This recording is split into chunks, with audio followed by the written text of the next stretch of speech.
tak sempat terhenti seperti jarum jam dinding yang tidak berfungsi. Ada mereka yang jatuh, ada mereka yang sakit, ada mereka yang kehilangan, ada mereka yang meninggalkan. Tidak satu, tidak dua, mereka pergi bergerombol dalam gelombang bernama kematian. Pandemi akan pergi seperti kabut yang hilang sebelum fajar.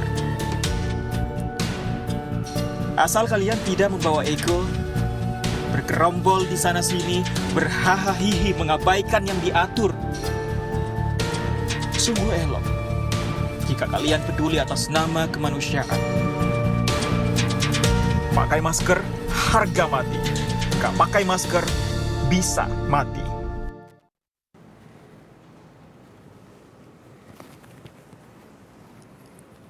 Assalamualaikum warahmatullahi wabarakatuh.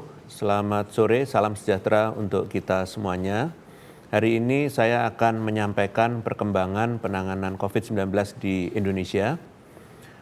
Dalam masa transisi, masyarakat mulai hidup berdampingan dengan COVID-19, kita sudah sepatutnya mulai mempersiapkan diri.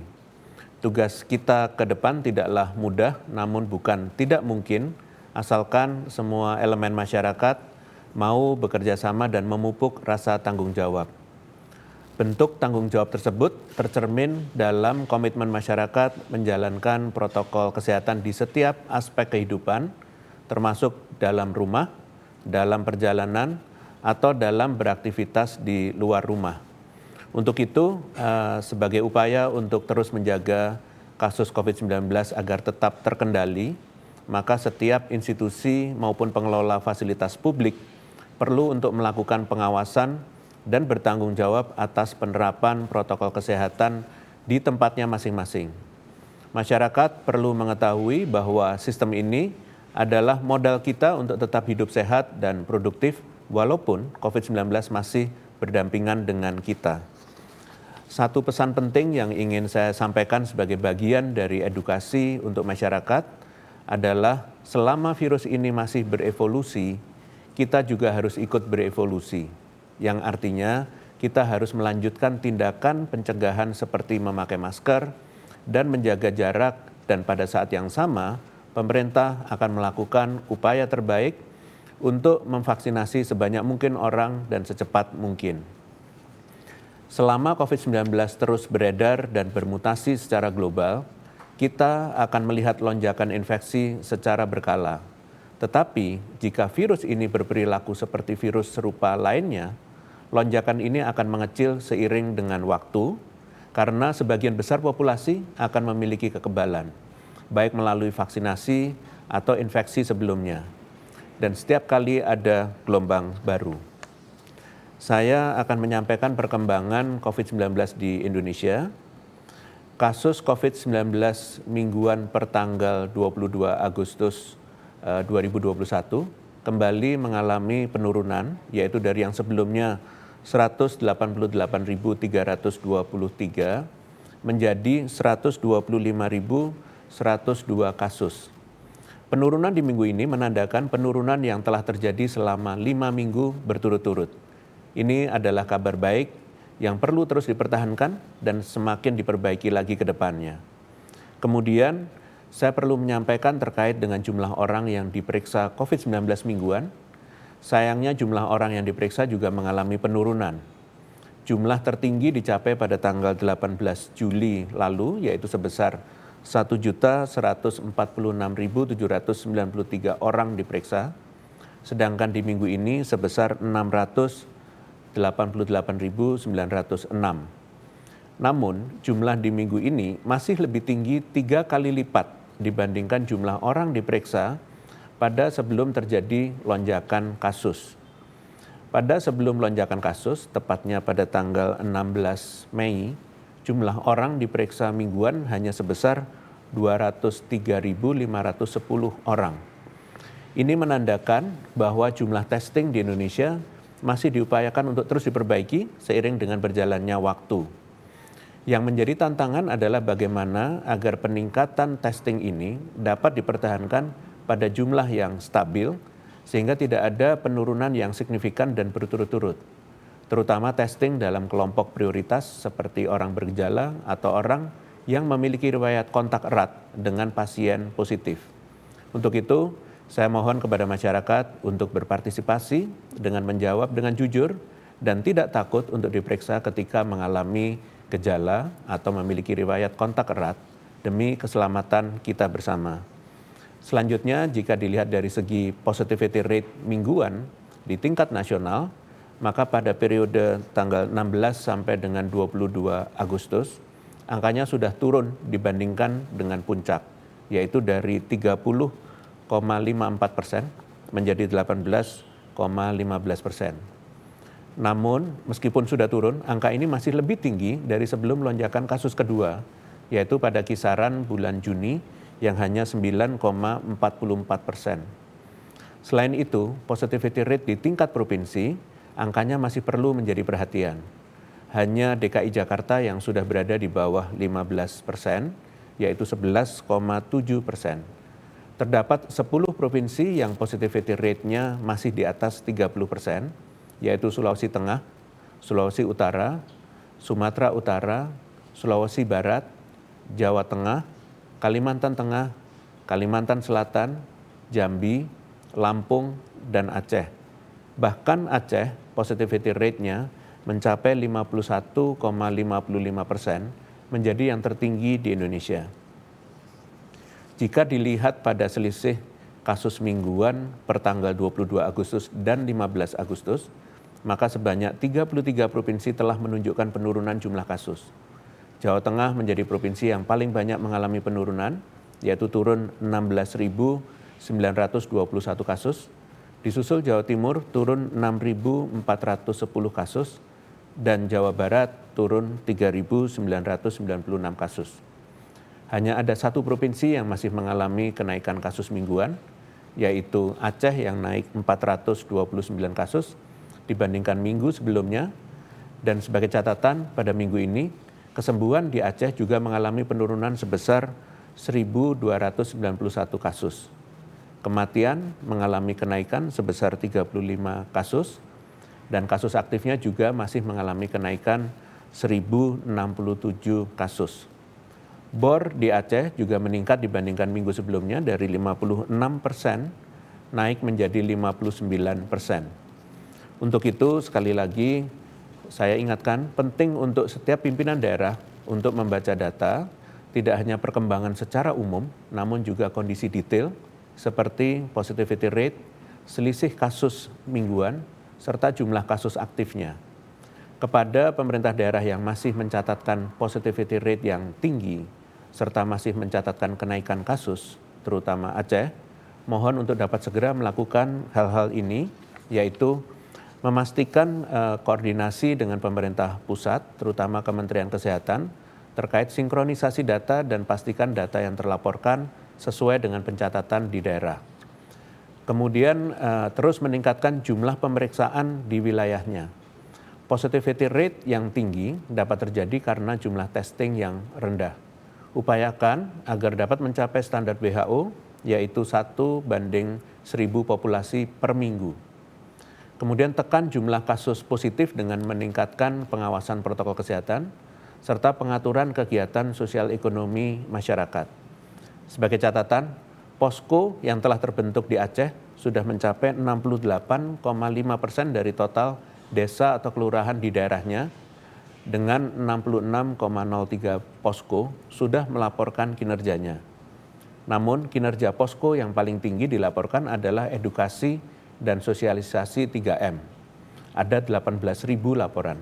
Sedangkan kinerja penting lainnya seperti menegur dan membubarkan kerumunan masih terbilang rendah atau kurang dari 1.000 laporan. Dengan masih adanya kenaikan kasus positif dan kematian, serta penurunan kesembuhan, maka kinerja posko perlu untuk dievaluasi dan terus diperbaiki agar fungsi yang dijalankan dapat berdampak signifikan terhadap perkembangan kasus di Aceh. Kemudian kesembuhan yang masih menunjukkan penurunan juga perlu ditingkatkan lagi dengan memastikan fasilitas pelayanan kesehatan tersedia dengan baik dan mudah diakses. Bor yang masih tinggi juga dapat menyebabkan pasien terlambat ditangani dan meningkatkan kematian. Untuk itu, bor yang tinggi perlu segera ditekan dengan mengkonversi tempat tidur di rumah sakit rujukan dan memaksimalkan pemanfaatan tempat isolasi terpusat. Sebisa mungkin pasien positif tidak melakukan isolasi mandiri di rumah. Apabila terdapat kendala dalam peningkatan jumlah testing, konversi bor, dan pemanfaatan isolasi terpusat, maupun pembentukan posko, mohon dapat dikoordinasikan dengan pemerintah pusat agar dapat ditangani sesegera mungkin. Selanjutnya saya akan menjelaskan terkait jenis vaksin berdasarkan teknik pengembangannya, begitu juga contoh serta target populasi vaksin COVID-19 yang sudah digunakan di Indonesia. Seperti yang kita ketahui, bahwa vaksin adalah substansi yang dibuat sedemikian rupa dari organisme yang sangat kecil, penyebab penyakit atau agen yang mengandung racun atau protein tertentu dengan tujuan memberikan perlindungan terhadap tubuh dari penyakit tertentu. Secara sederhana, dari berbagai jenis vaksin COVID-19 yang dikembangkan, kita dapat kategorisasikan proses pengembangannya berdasarkan bahan baku yang digunakan. Pertama, vaksin yang menggunakan seluruh bagian virus. Vaksin ini menggunakan seluruh bagian dari virus yang dapat dikategorikan menjadi vaksin inaktif dengan virus yang telah dimatikan oleh senyawa kimia, pemanasan, atau radiasi. Vaksin dari virus hidup yang dilemahkan dan vektor virus yang menggunakan virus yang tidak menyebabkan penyakit untuk mengirimkan protein khusus untuk menimbulkan respon kekebalan.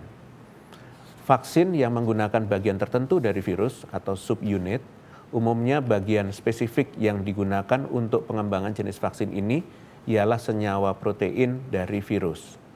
Yang ketiga, vaksin yang menggunakan bagian genetik virus yaitu asam nukleat berupa DNA atau RNA. Komponen ini berfungsi sebagai cetak biru untuk menghasilkan protein yang menimbulkan respon imunitas khusus.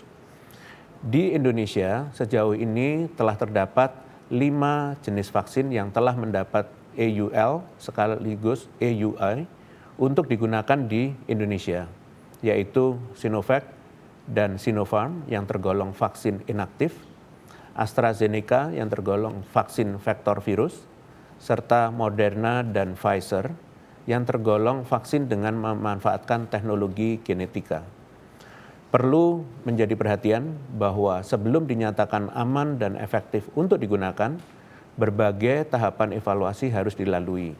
Bahkan secara statistik umumnya hanya 7 dari 100 atau sekitar 0,07% kandidat vaksin saja yang dianggap cukup mampu meneruskan ke tahap uji klinis pada manusia. Berbagai pendekatan dalam pengembangan vaksin membuat peluang dihasilkannya lebih banyak vaksin lebih besar, mengingat saat ini yang membutuhkan vaksin COVID-19 bukan hanya 1 atau 2 negara, namun hampir seluruh negara di dunia membutuhkannya. Seiring dengan semakin banyaknya pasokan vaksin yang berdatangan, bahkan berpeluang bertambah jenis ke depannya, pemerintah menjamin bahwa setiap jenis vaksin yang ada sama-sama efektif.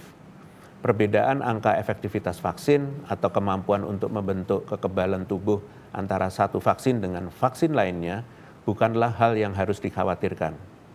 Target spesifik vaksinasi yang telah pemerintah tetapkan telah berdasarkan pada temuan ilmiah saat uji klinis dilakukan. Sebagaimana yang terlihat pada ilustrasi bahwa setiap jenis vaksin telah ditetapkan target populasinya berdasarkan usia, misalnya vaksin untuk anak usia 12 sampai dengan 17 tahun, yaitu menggunakan vaksin Sinovac atau Pfizer, maupun berdasarkan pertimbangan kondisi kesehatan tertentu, misalnya ibu hamil menggunakan vaksin Sinovac, Pfizer, dan Moderna. Hal ini semata-mata untuk mengoptimalkan manfaat kesehatan dibandingkan efek negatifnya. Terkait praktek menyuntikkan jenis vaksin yang berbeda pada satu orang atau mixing vaksin, harus dilakukan berdasarkan studi lanjutan.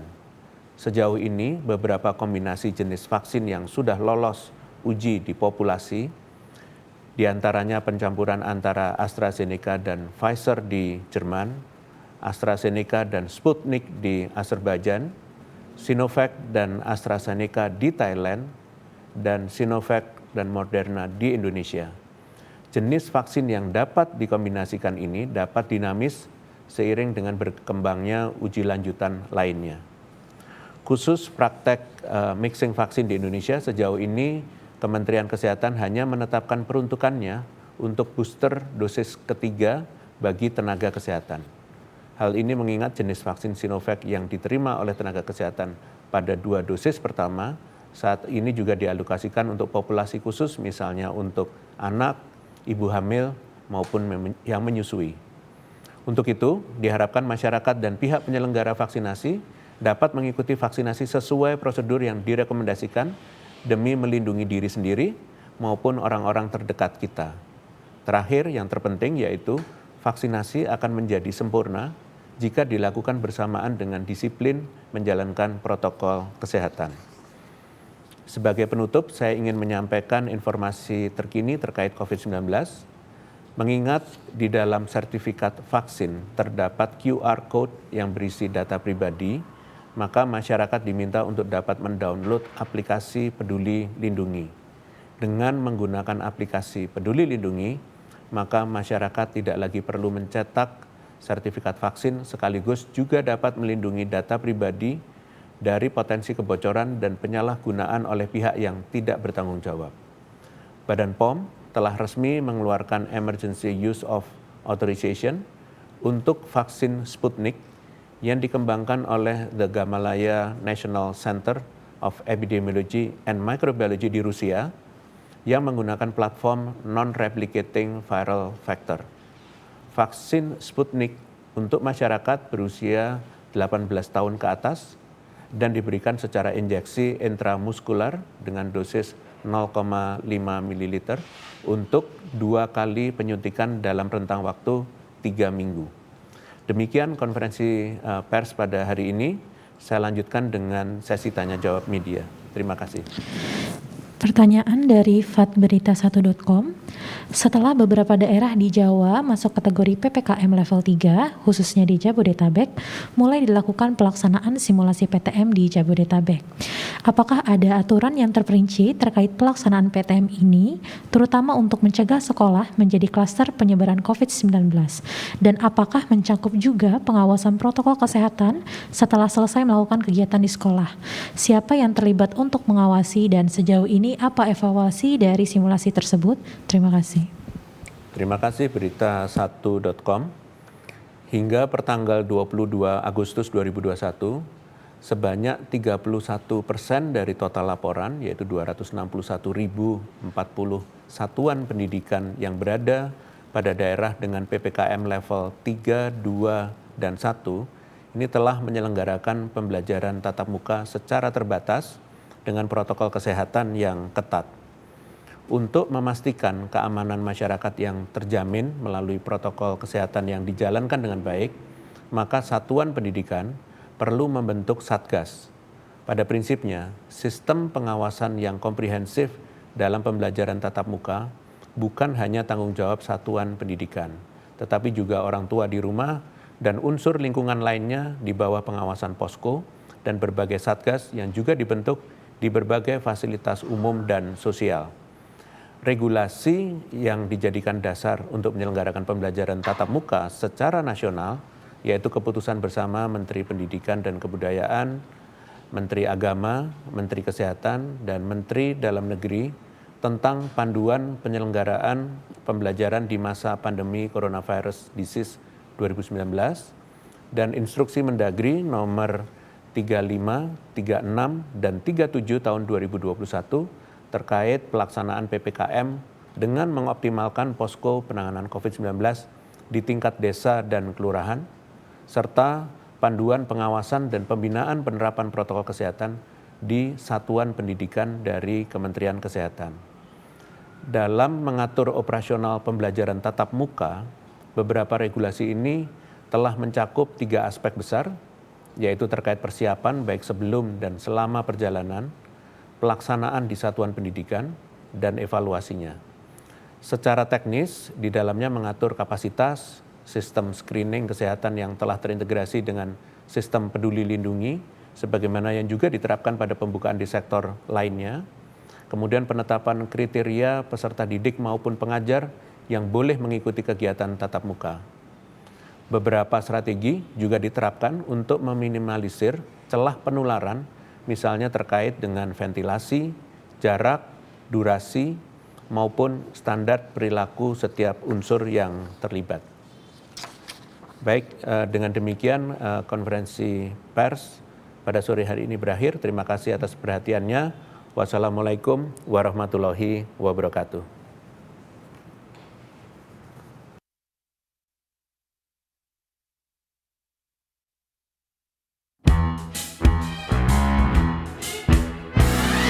Hari dengan 3 wajib iman.